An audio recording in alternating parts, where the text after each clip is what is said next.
एक नया nuclear fusion reactor अपने कंट्री के साउथ वेस्टर्न सिटी में बना रहा। तो ये बात सच में इंडिया के लिए और यूएसए के लिए एक बहुत ही बड़ा चिंता का विषय है। चाइना का जो ये न्यूक्लियर फ्यूजन रिसर्च रिएक्टर होगा, that will become the world largest. Hello everyone, welcome in today's current affair topic. आज हम बात करेंगे चाइना का न्यूक्लियर टेक्नोलॉजी के ऊपर। ये nuclear technology recently satellite image से रिवील हुआ है कि चाइना एक नया न्यूक्लियर फ्यूजन रिएक्टर अपने कंट्री के साउथ वेस्टर्न सिटी में बना रहा, जिससे आने वाले समय में इंडिया ही नहीं बल्कि यूएस को भी खतरा हो सकता है।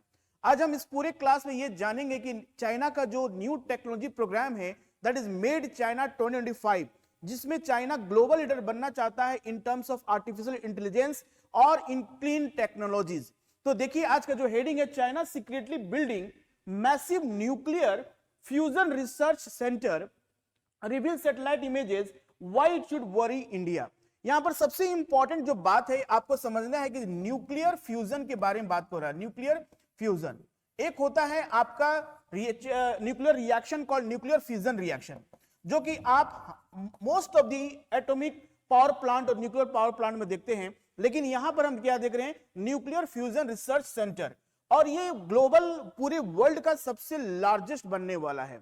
चाइना ने कभी इसकी प्लान को डिस्क्लोज नहीं किया। जब चाइना के फॉरेन मिनिस्टर और उनके टेक्नोलॉजिकल मिनिस्टर से बात की गई तो उन्होंने इस पे कोई भी कमेंट नहीं दिया कि ये किस तरह का टेक्नोलॉजिकल और पावर प्लांट बनाया जा रहा है। आज के इस वीडियो में हमें इन सारी चीजों पे बात करेंगे। देखिए ये चाइना का ये जो साउथ वेस्टर्न सिटी है, यहीं पर ये न्यूक्लियर पावर प्लांट का एस्टैब्लिशमेंट हो रहा है। So China is constructing large scale laser ignited nuclear fusion research facility in the southwestern city of Myangyang, which experts said Beijing will utilize to enhance both nuclear weapons design capability and research into advanced power generation method.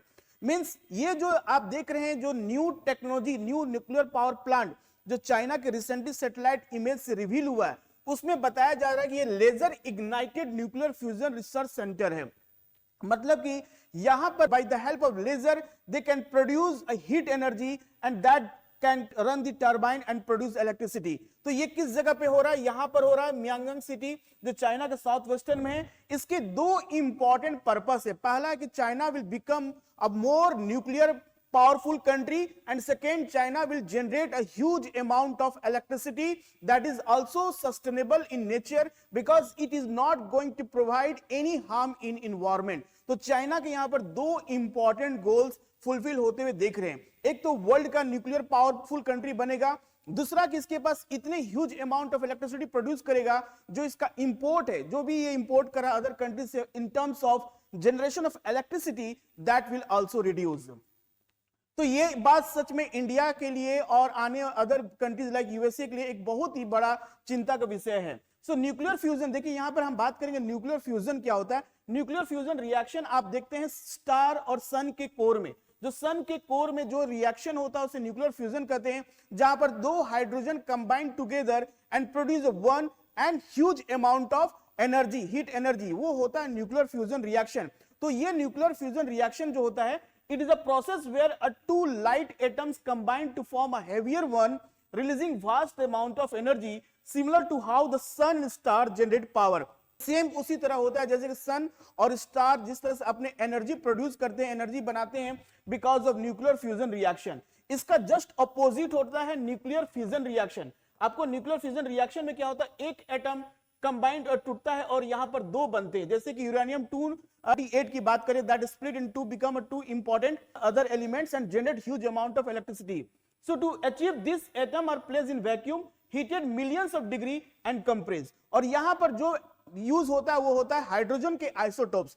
Hydrogen के isotopes होते हैं called deuterium and tritium, which have the same number of proton but different number of neutrons altering their properties.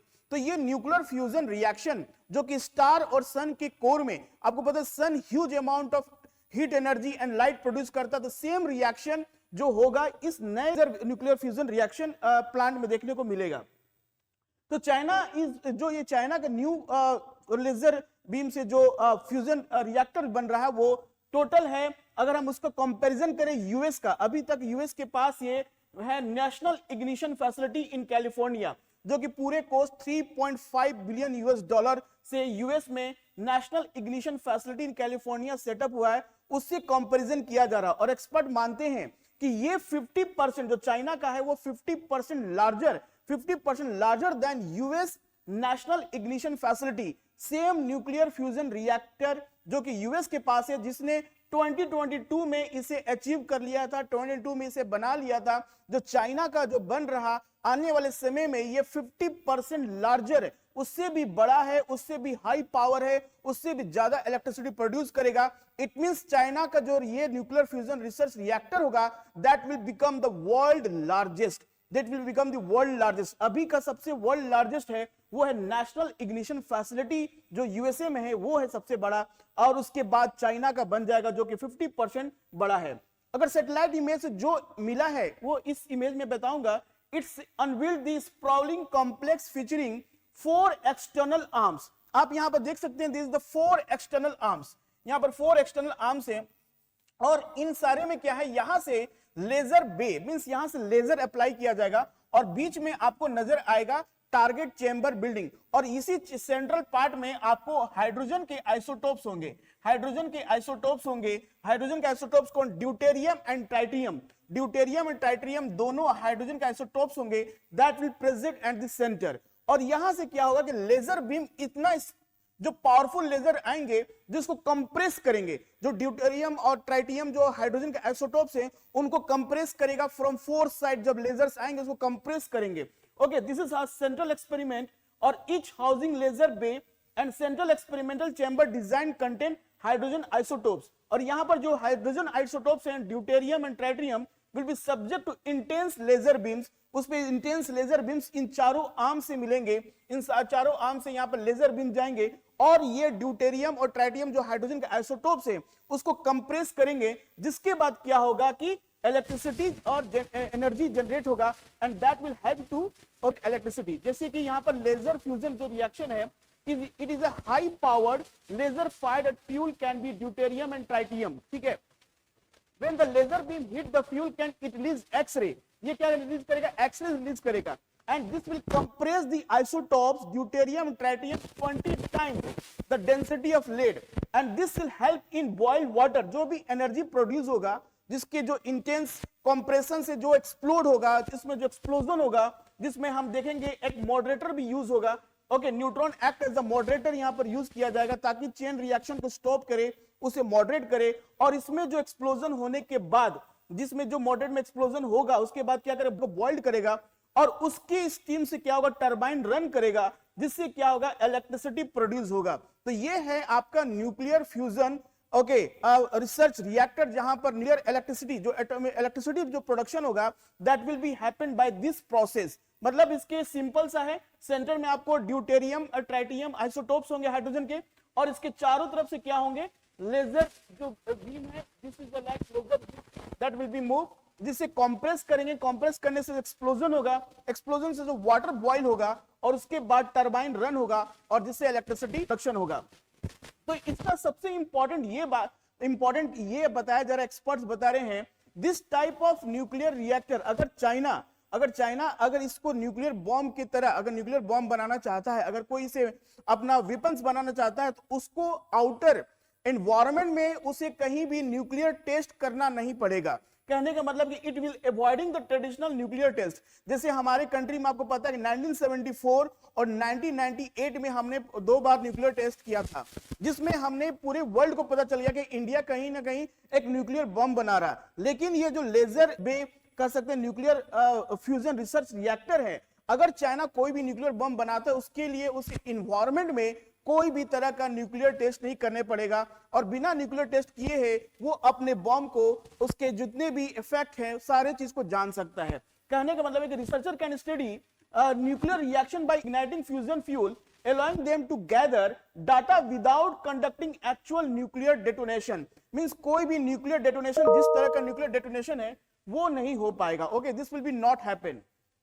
So this method China to boost its nuclear capabilities, इसके जो nuclear capabilities को boost करेगा। साथ में जो comprehensive nuclear test ban treaty, जिसको both China and US ने sign किया था, चाइना एंड यूएस ने साइन किया था, दोनों कंट्री ने इस बात को एग्री किया था कि they were not going to test any nuclear bomb in outside और anywhere, okay, other places. So इसको भी मेंटेन करेगा चाइना, इस ट्रीटी के जो भी कंडीशन है उसको मेंटेन करेगा, और साथ में चाइना अपना न्यूक्लियर बम के जो क्या उसके कैपेसिटी है उसको भी जान सकेगा। So unlike traditional nuclear tests which are conducted openly, controlled fusion experiment, it provides valuable insight into nuclear explosion dynamics while adhering to treaty restriction. जो भी ट्रीटी का रेस्ट्रिक्शन है उसको ध्यान में रखते हुए चाइना इस न्यूक्लियर बॉम्ब को अच्छा से उसके effect, causal effect, everything China will be able to understand. तो ये सबसे इंपॉर्टेंट इसकी प्रॉपर्टी है। अब सबसे बड़ा सवाल है कि चाइना ये जो न्यूक्लियर फ्यूजन रिसर्च रिएक्टर बना रहा, क्या ये एक न्यूक्लियर पावरफुल कंट्री बनने के लिए बना रहा है, या ये वर्ल्ड का सबसे बड़ा एक electricity production with a clean, okay, कह सकते sustainable way, okay, not provide any harm to environment. दोनों में इसका क्या पर्पस है फॉर वेपन और पावर। अगर हम बात करें न्यूक्लियर वेपन के बारे में, पहला केस की बात करें कि क्या चाइना का मेन टारगेट है न्यूक्लियर वेपन डेवलपमेंट करने का, तो न्यूक्लियर पॉलिसी के जो एक्सपर्ट है वो कहते हैं विलियम एल्बर्ग कहना है कि किसी भी कंट्री के पास अगर इस तरह का फैसिलिटी है, न्यूक्लियर फ्यूजन रिसर्च फैसिलिटी है, तो इसका मतलब है कि that country can probably will increasing their confidence and improving existing weapon design without violating test bans. तो कोई भी कंट्री, जैसे कि अभी आज के समय चाइना के पास हो गया है, यूएस के पास है, रसिया के पास अपना है, तो ये बताता है ये कंट्री अपना जो न्यूक्लियर जो कैपेबिलिटी है और न्यूक्लियर का जो कह सकते हैं प्रोबेबिलिटी है कि this country is going to be make a very dangerous nuclear in coming future, वो बना सकता है बिना वर्ल्ड को बताए, बिना किसी न्यूक्लियर टेस्ट किए बिना, ये पूरे वो अपना अंदर में ही उस न्यूक्लियर बॉम्ब को तैयार कर सकता है। Now this facility could help China, इसको ये चाइना को हेल्प करेगा to its nuclear arsenal without violating test ban, enhance, okay, this will help to enhance nuclear, okay, nuclear arsenal means nuclear जो कह सकते हैं जैसे मिसाइल्स हैं, ओके, जितने भी उसके जो जेट एयरक्राफ्ट है, एटॉमिक जो भी बॉम्ब है, उनको ये क्या करेगा, तैयार करेगा without violating test ban, as a laser ignited fusion technology allow for refining weapon design without actual detonation। मतलब कि बिना किसी आउटसाइड के एक्सप्लोजन किए बिना वो इस न्यूक्लियर बॉम्ब को ज्यादा एक्सपैंड कर सकता है, अपने न्यूक्लियर वेपन्स की कैपेबिलिटी को इंक्रीज कर सकता है बिना किसी वर्ल्ड को बताए, बिना किसी के कानों कान खबर दिए। लेकिन ये तो सैटेलाइट इमेज से पता चल गया कि चाइना ऐसा कुछ फ्यूजन रिसर्च रिएक्टर बना रहा, जो कि अब जाके इस पे पूरी वर्ल्ड में बात हो रही है। नेक्स्ट इंपॉर्टेंट है कि एनर्जी प्रोडक्शन रिसर्च। अगर हम इसके एनर्जी के एंगल से भी देखते हैं, क्या चाइना इसे यूज कर रहा है फॉर प्रोडक्शन ऑफ एनर्जी, तो मिलिट्री यूजेस, ये जो मिलिट्री यूजेस के है facility, it can also play a key role in advancing clean energy. How? Because fusion energy seen as a holy grail. Holy grail मतलब हो गया कि you want something, okay, but it is very difficult to achieve. मतलब कि आज के समय world में क्या चाहिए, आज के समय क्लीन एनर्जी चाहिए, आज के समय इलेक्ट्रिसिटी प्रोडक्शन होना चाहिए जिससे किसी भी इन्वायरमेंट में किसी तरह का नुकसान ना हो। हमारे इंडिया का भी और अदर कंट्री के भी सबसे बड़ी रिक्वायरमेंट है, तो चाइना की भी सबसे बड़ी रिक्वायरमेंट है। तो वो रिक्वायरमेंट को चाइना को फुलफिल हो जाएगा अगर चाइना इस न्यूक्लियर रिसर्च रिएक्टर को सक्सेसफुली स्टैब्लिश कर लेता है, रन कर लेता है। Due to its potential for providing limitless power with minimal environmental impact. सबसे बड़ी बात है कि यहां पर इन्वायरमेंटल इंपैक्ट, जो कि इन्वायरमेंटल डिग्रेडेशन होता है, पॉल्यूशन होता है, इमिशन ऑफ कार्बन डाइऑक्साइड, जिससे ग्लोबल वार्मिंग, क्लाइमेट चेंज हो रहे हैं, ये सारे जो प्रॉब्लम्स है वो कुछ नहीं होंगे इस रिएक्टर से। ठीक है, successful this research could put China as a global leader in energy innovation. China एक बन जाएगा global leader in energy innovation and potentially shifting global energy dynamics. मतलब कि जो वर्ल्ड का आज जो डिबेट है कि रिन्यूएबल सोर्स ऑफ एनर्जी और non renewable source of energy के बीच में, और जो कि आप देख रहे क्लाइमेट चेंज के जो भी एग्रीमेंट्स हो रहे हैं, कहीं ना कहीं एक नया एक इनोवेशन हो जाएगा कि this is the way we can produce electricity without affecting environment. तो एक चाइना इसमें क्या बनेगा, ग्लोबल लीडर बन सकता है। बात करते हैं चाइना की कैपेबिलिटीज की बात करें, जब ये न्यूज रिवील हुआ तो इंडिया के लिए बहुत ही बड़ा एक चिंता का विषय है, क्योंकि India is very close to China, और इंडिया और चाइना के जो कॉन्फ्लिक्ट्स हैं, टेंशन है, बॉर्डर डिस्प्यूट्स हैं, या बात करें इन जो वाटर से ट्रांस बाउंड्री रिवर्स हैं, उनके डिस्प्यूट में देखते हुए इंडिया को भी इस चीज के लिए प्रिपेयर होना पड़ेगा, इंडिया को भी आगे कदम उठाना पड़ेगा कि कुछ ऐसा nuclear fusion research reactor India भी स्टैब्लिश करे, ताकि वो वर्ल्ड को ये ना बता पाए कि हमारा कितना न्यूक्लियर कैपेबिलिटी इंक्रीज कर रहा। और हम अंदर अंदर ही एक चाइना को कॉम्पीट करने के लिए वैसा कुछ तैयार कर सके। तो यहां पर हम बात करें चाइना की जो न्यूक्लियर कैपेबिलिटीज है, अगर दोनों को कंपैरिजन करें, हाल ही में लास्ट ईयर जो आया था Stockholm International Peace Research Institute यानी सिप्री का अगर डाटा देखते हैं तो टोटल चाइना के पास 410 न्यूक्लियर वॉरहेड जनवरी 2023 में थे, अब जाके हो गए हैं 500 बाय जनवरी 2024। आने वाले समय में सिप्री का कहना है कि आने वाले समय में मींस 2030 में चाइना के पास टोटल 1000 वॉरहेड्स आ जाएंगे as compared to other countries. अगर इस डाटा को देखा जाए, अगर इस ग्राफ को देखा जाए तो आज के समय सबसे ज्यादा न्यूक्लियर वॉरहेड्स किसके पास है? तो रसिया के पास है। कितना है? 4380। उसके बाद यूएस के पास है 3708। उसके बाद चाइना आता है 500, फिर फ्रांस आता है, फिर यूके, और इंडिया के पास कितना है? 172 है। हमारे पास 170 न्यूक्लियर वॉरहेड्स है और चाइना के पास 500 है। मतलब कि आने वाले 2030 2025 तो आ ही गया, मतलब नेक्स्ट 5 ईयर में चाइना के पास प्लस 500 एक्स्ट्रा हो जाएगा, मींस टोटल 1000 हो जाएगा। हम कितनों भी कोशिश करेंगे तो 200 क्रॉस करना, 200 क्रॉस कर पाए तो ठीक है, अदरवाइज हम चाइना से अभी बहुत ही पीछे, बहुत ज्यादा पीछे हैं। ठीक है, मींस 800 का डिफरेंस हमें यहां पर साफ साफ दिख रहा है। तो आने वाले समय में चाइना के पास 1000 वॉरहेड्स हो जाएंगे। अगर हम बात करें कि न्यूक्लियर रिएक्टर की बात करें कि चाइना और इंडिया के पास कितने न्यूक्लियर रिएक्टर हैं, तो अगर इंडिया के पास टोटल 23 न्यूक्लियर रिएक्टर हैं, जिसका टोटल इलेक्ट्रिसिटी का 6% ही न्यूक्लियर पावर प्लांट से हम प्रोड्यूस कर पाते हैं। वही चाइना के अगर फोकस करें, चाइना की तरफ देखें तो चाइना के पास टोटल 55 और न्यूक्लियर रिएक्टर अभी रन कर रहे हैं। इंडिया के पास 23 रन कर रहे हैं, चाइना के पास 55 न्यूक्लियर रिएक्टर अभी रन कर रहे हैं, and it is rapidly expanding its nuclear energy capacity as a part of it broader strategy to transition towards clean energy sources. अगर इस ग्राफ को देखें आप तो यहां पर 55 चाइना का है जो कि रन कर रहा है, और जो ऑपरेशनल में मतलब कि आने वाले समय में ये न्यूक्लियर रिएक्टर स्टार्ट हो जाएगा, अगर उसे देखें तो दिस विल बी अराउंड 25। तो टोटल कितना हो जाएगा यहां पर 5, okay, this will be around 80 nuclear power plant in China. अगर इंडिया का देखा जाए तो इंडिया के पास टोटल कितने हैं, तो यहां पर इंडिया के पास टोटल 23 है, और ऑपरेशनल अभी कितने काम में लगे हुए हैं, मतलब 12, यू कैन से 11, तो हो गया आपका टोटल 34। मतलब हमारे पास 34 न्यूक्लियर रिएक्टर आने वाले समय में एक कर सकते हैं। तो हमारा यहां पर भी एक ह्यूज गैप देखने को मिल रहा है न्यूक्लियर पावर प्लांट में भी, कि हमें मोर न्यूक्लियर पावर प्लांट को सेटअप करना है, हमें भी अपने 2030 और पेरिस एग्रीमेंट के जो भी कमिटमेंट है उसे भी फुलफिल करना है।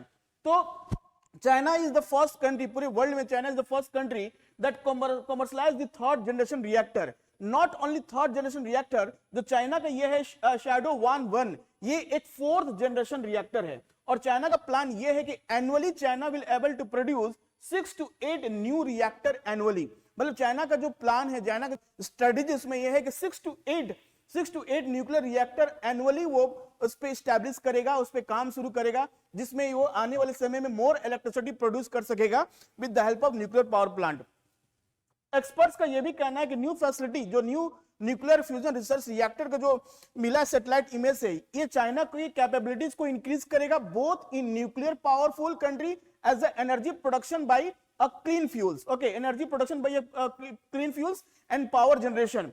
See, it will widening the growing gap between China's nuclear capability and those of India. तो आने वाले समय में इंडिया को काफी ज्यादा स्ट्रेटजी फॉलो करना पड़ेगा, इंडिया के अपने जो न्यूक्लियर टेक्नोलॉजीज है उसे और इंप्रूव करना पड़ेगा, और हम आने वाले समय में चाइना के साथ कंपीट कर सके और चाइना के साथ कदम मिला सके, यही हम सब की कामना कि India should also grow more faster. मिलते हैं next important current affair topic में, तब तक के लिए गुड बाय, थैंक यू।